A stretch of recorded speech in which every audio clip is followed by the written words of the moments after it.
Ahojte, vítajte pri ďalšej epizóde How to with BMX Shop. Dnes si ukážeme handplant. Je to trik, ktorý už vidíme málokedy, no myslím, že do tricklistu sa hodí asi každému. Čo vlastne handplant je? Handplant je 180 v rádiuse s tým, že ale 180 točíme cez ruku, s tým, že sa o ňu opreme a následne sa s nej odrazíme a dopadávame. Handplant sa skladá zo 4 krokov a prvým krokom je odraz. Na handplant potrebujeme približne takú rýchlosť, aby sme dokázali rukou dotiahnuť na vrchnú časť rádiusu. Pri odraze snažíme sa otočiť približne do 90 stupňov.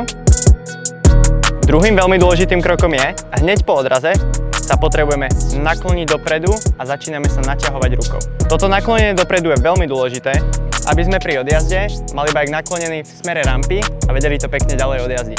Tretím krokom je naváženie sa na ruku.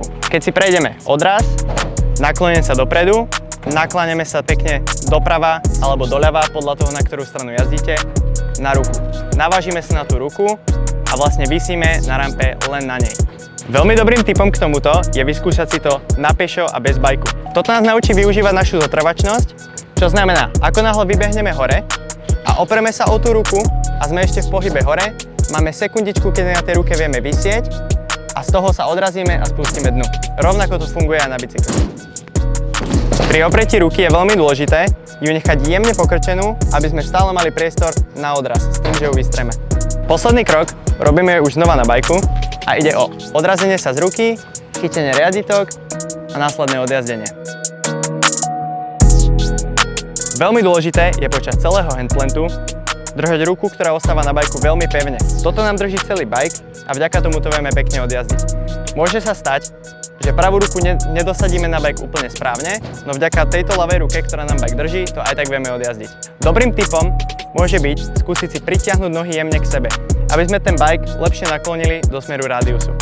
Pri handplante je veľmi dôležité sa odrážať už v prvej polovici rádiusu.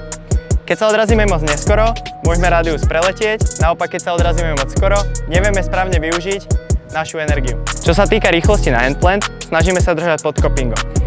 Ide vlastne o iba takú príjemnú 180, nesnažíme sa vôbec ísť vysoko ani zbytočne rýchlo.